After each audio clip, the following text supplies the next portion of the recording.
بسم اللہ الرحمن الرحیم۔ میں انور خان یوٹیوب چینل کی وساطت سے آپ سے مخاطب ہوں۔ آج جو بات ہونی ہے بہت اہم ہے تو سب تاریخ اسلام کے اہم واقعات، لیکن یہ فیصلہ کن غزوہ ثابت ہوا ہے، اس کے اثرات پورے عرب پہ پڑے ہیں۔ اس کے بعد مسلمان جوک در جوک آگے بڑھے ہیں اور کفار مکہ سمیت دوسرے یہودی یہ پس منظر پہ چلتے گئے ہیں۔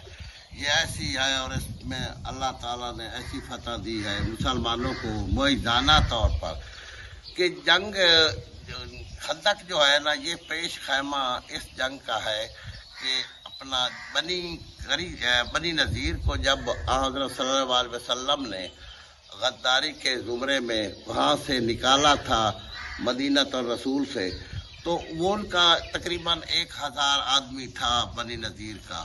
وہ ادھر چلے گئے اپنا شام کی طرف اور کچھ علاقوں میں، کچھ ادھر خیبر میں چلے گئے، لیکن انہوں نے آپس میں اکٹھ کیے اور بنی قینقاع سے بھی رابطہ کیا، اور کچھ قبائل ایسے تھے جو وہاں عرب میں پہلے بھی میں بتا چکا ہوں کہ کسی حد تک وہ نیوٹرل تھے، یعنی کہ وہ اپنے کام سے کام رکھتے تھے۔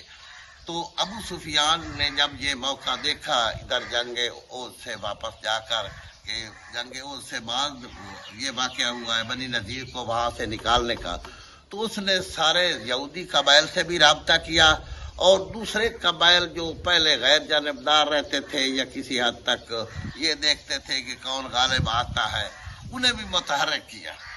تو یہودیوں میں سے سب سے پہلے جو وہاں اکٹھے ہوئے ہیں نا اپنا خانہ کعبہ میں، یہ حی بن اخطب جو ہے نا، یہ بھی یہودیوں کا ایک بڑا قائد تھا۔ اس کے علاوہ دوسرے بھی تھے، قیس قبیلہ جو تھا قیس کا، وہ قیس بھی وہاں آیا۔ یہ فزانہ والے سارے فزارہ قبیلہ فزارہ تھا۔ تقریباً 20 آدمی تھے یہودیوں کے اور 50 جو تھے صنادید قریش اکٹھے ہوئے۔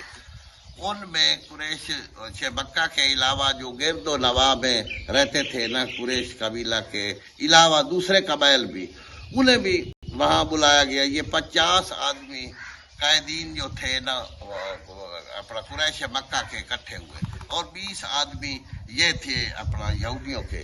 انہوں نے معاہدہ یہ کیا کہ جب تک ہم زندہ ہیں اس بات کی خانہ کعبہ میں قسم اٹھائیں اور خانہ کعبہ کی دیوار کے ساتھ سینہ لگا کر عہد کریں کہ ہم محمد صلی اللہ علیہ وسلم سے لڑتے رہیں گے ہر حال میں۔ اور یہی ہوا کام، انہوں نے اپنا قسم اٹھائی۔ اس کے علاوہ باقی تجاویز ان کی ہوتی رہی، لمبی بات ہے کہ فلاں قبیلے سے تم رابطہ کرو، یہودیوں سے کہا گیا، فلاں سے ہم کرتے ہیں، کہیں قریش مکہ کے سرداروں کو بھیجا ابو سفیان نے۔ اسی طرح طے ہوا کہ جب تاریخ بنے گی میرے یہاں سے چلنے کی، آپ نے فلاں فلاں مقام پر فلاں فلاں قبائل نے لشکر لے کر آنا ہے۔ یہی ہوا جب مکہ سے چلا 4000 کا لشکر تھا، اور اس کا قائد تھے اس وقت اپنا ابو سفیان۔ میران زہران کا علاقہ ہے، اس میں جب پہنچا 4000 کا لشکر لے کر، تو وہاں قبائل جو تھے نا وہ پہنچے ہوئے تھے، چھوٹے چھوٹے قبائل تھے۔ ایک اسلم تھا، اشجع تھا، فزارہ تھا، کنانہ تھا، یعنی 2000 سپاہ ان کے پاس تھی، یعنی 2000 کا لشکر ادھر شامل ہو گیا اس مقام پر۔ آگے جو چلتا رہا ابو سفیان، لوگ آتے رہے، قافلے میں ملتے رہے، حتیٰ کہ مدینہ الرسول پہنچنے سے پہلے ہی نا تقریباً 10,000 کا لشکر جرار ابو سفیان کا تیار ہو گیا۔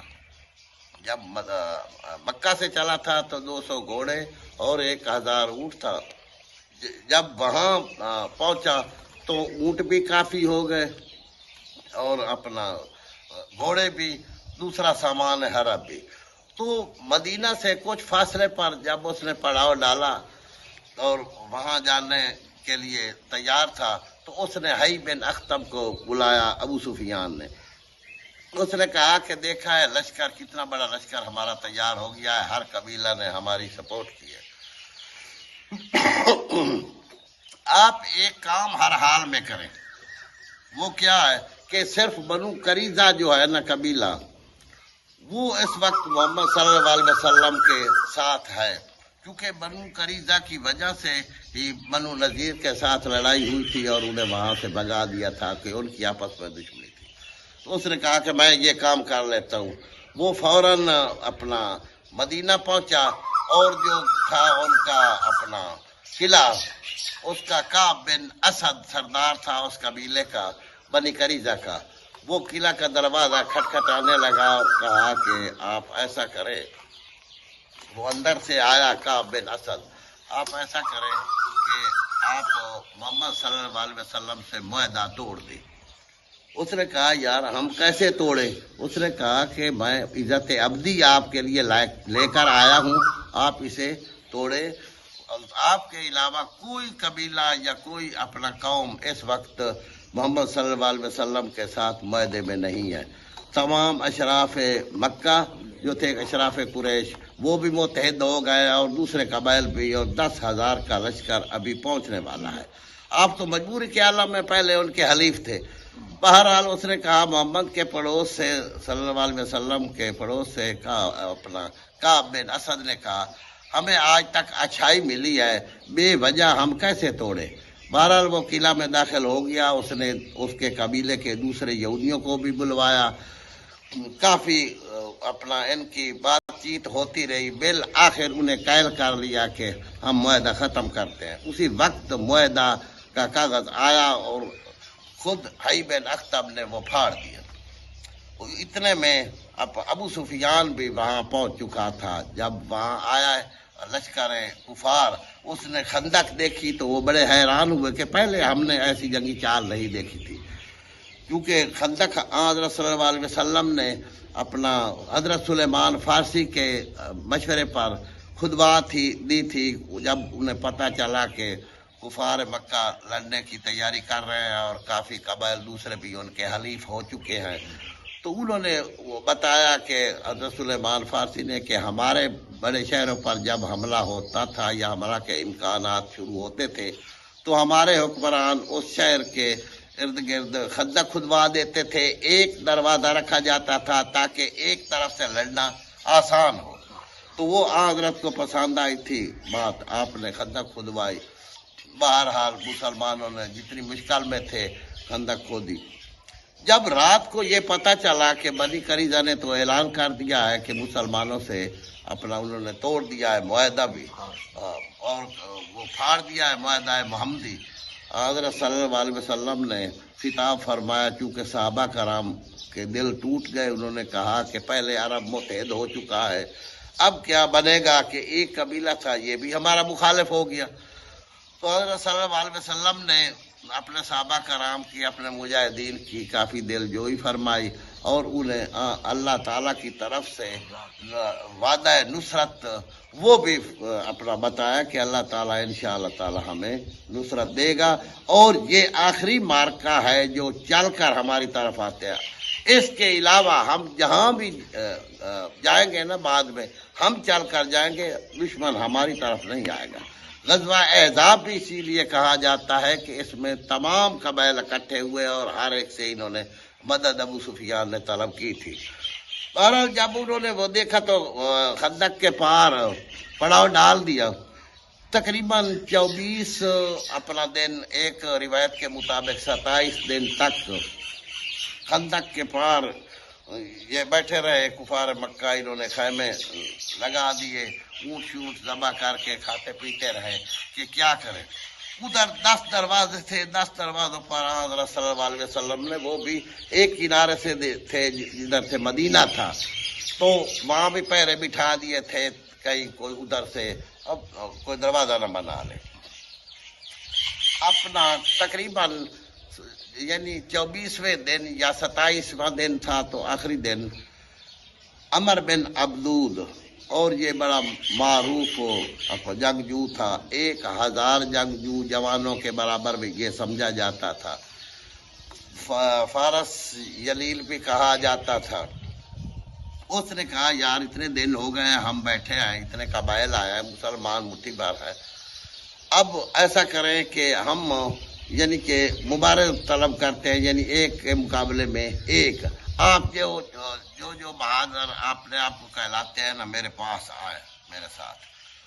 تقریباً 7-8 آدمی جو تھے نا، یہ تیار ہوئے اپنا اس عمر بن عبدود کے ساتھ.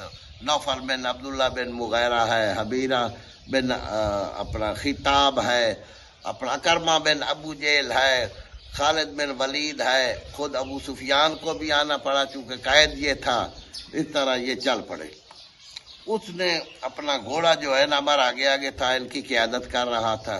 گھوڑا میدان میں بگایا، ادھر ادھر دیکھا. ایک جگہ سے جو خندق تھی نا، وہ ذرا تنگ تھی دوسرے علاقے کی بدولت.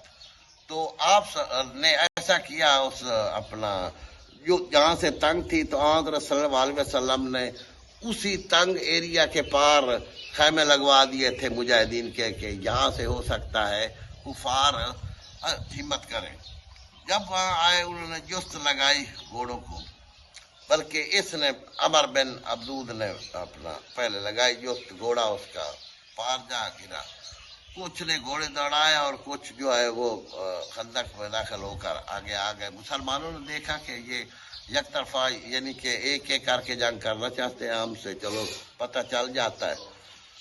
وہ آ کر خندق کے پار ایک طرف قطار بنا کر کھڑے ہو گئے، اور عمر بن عبدود نے للکارا مسلمانوں کو کہ کوئی ہے جو اپنا میرے مقابلہ میں آئے، یعنی مبارز جنگ طلب کیا.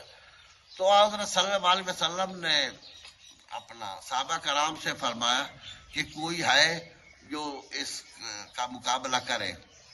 تو خاموشی ہو گئی. حضرت علی کرم اللہ وجہ بولے